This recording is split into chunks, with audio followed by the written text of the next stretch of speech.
За сайн байцгаана уу? Monshop Studio YouTube channel маань хэрхэн өөрчлөсөн бэ? Видео минь бэлэн болсон байна. За зургийн минь их хувь нь байна. За зураг руу орцгоо. За энэ эффекттэй ажиллаж. За. За хамгийн түрүүнд хийсэн зүйл маань болохоор энэ зургийг энэ тухайн хүнийгаа энэ арын бэкграундаас нь дахиж салгаж өгөх байгаа. Яг бол артталт нь далавч хийх болохоор. За тэрийг бол энэ удаа би бол quick selection tool ашиглаж хийсэн.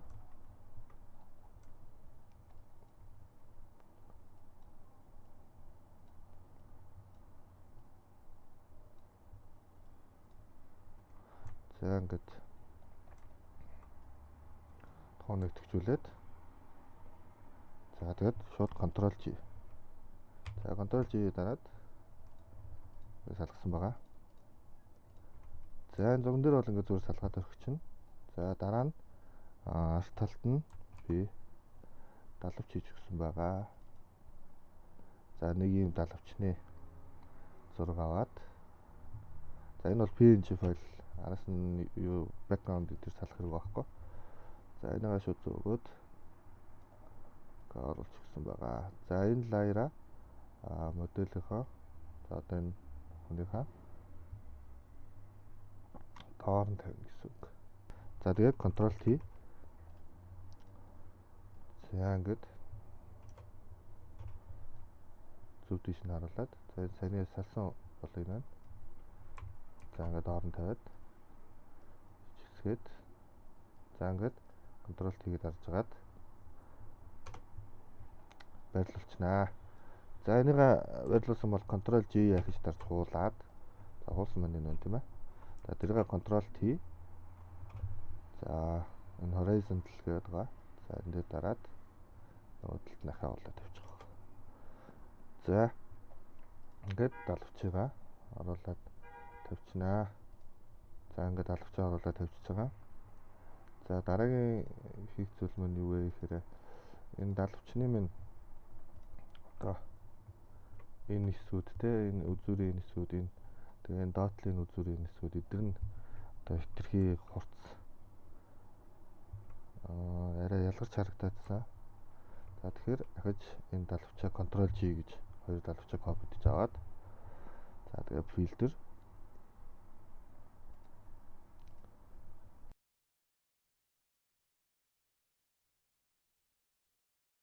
за энийгээ жоох өсгөөд юм бластсан маяг юм болгож өгнө. За тэгээд энийгээ масклаад энэ дээрээ дараад за тэгээ маска Ctrl I гэж дараад энэ маск нь харанхуйтай болно. За тэгээд маск харанхуйтай болгосны дараа энэ хар маск дээр брашаараа цагаан өнгөөр яг энэ үнцэг хэсгүүдийг ингээ бодох байгаа.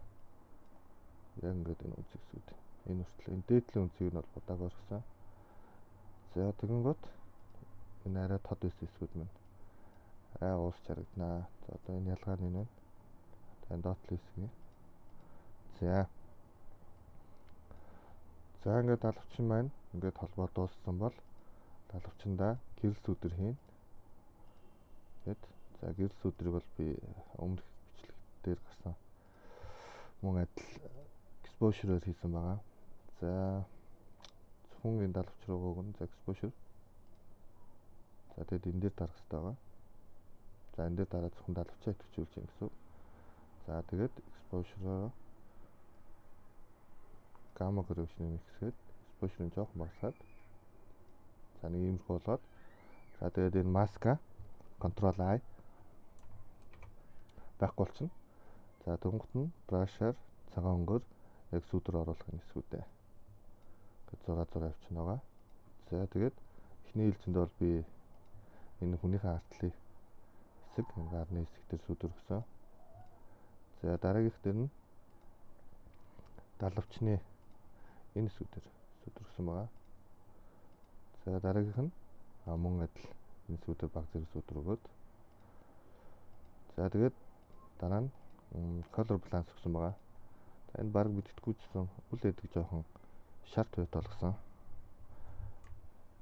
Яг л зураг мөн өөрөө жоохон шартуу, бордуу зураг ус учраас маш бага үл эдэг мэдтгэхээр color balance-аар шалгасан байгаа. За тэгтээ сүн shadow одоо сүүдрэн тийм ээ. Өөрчилсөн байгаа. За дараа нь ерөөд бол ингээ баг болчихж байгаа зураг минь. За одоо өд хийж өгсөн. За өд мөн адилхан. За энэ өд мөн адилхан PNG файл background-ыг салгах шаардлагагүй. За шууд зөөгөөд тухайн зургандаа оруулаад Ctrl T-гээ дараад за таарахаар нь жижигсгээд таарсан бол Enter. За тэгээд би энд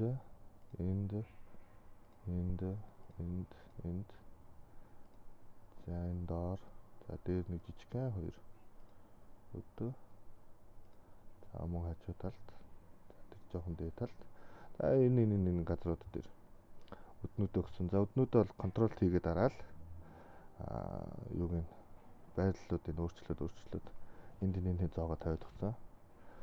За одоо энэ өд за энэ харын өднүүд за энэ өд дээр ингээд бүгд өөрөөр маш багаар одоо блалтсан байгаа. За тэр бол амархан. За нэг өд сонгож авъя. За энэ өдийг сонгоод авчих. За энэ өд бол гэж бодоход filter blur. За энэ өдийг төрөөд motion blur хэрэглэж байгаа. Унж байгаа учраас за өнцгийг дарууллаа. Ийм дашуу өнцгтэй болгочихъя.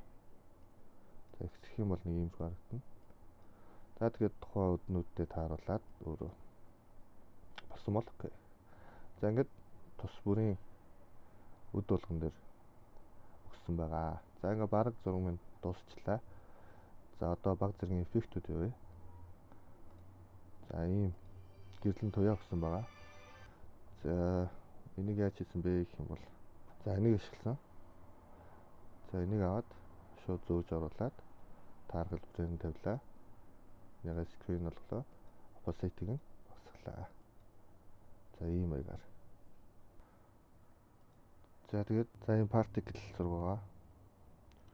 За энийг адилхан өгөөд дээр нь за хэмжээг нь томсгоод Ctrl T. За тэгээд скрин болгоо. За хамгийн сүүлд нь зураг хамгийн дээдлийн лайер дээр тавиад Ctrl Alt E. За зураг минь дахиад гараад ирнэ.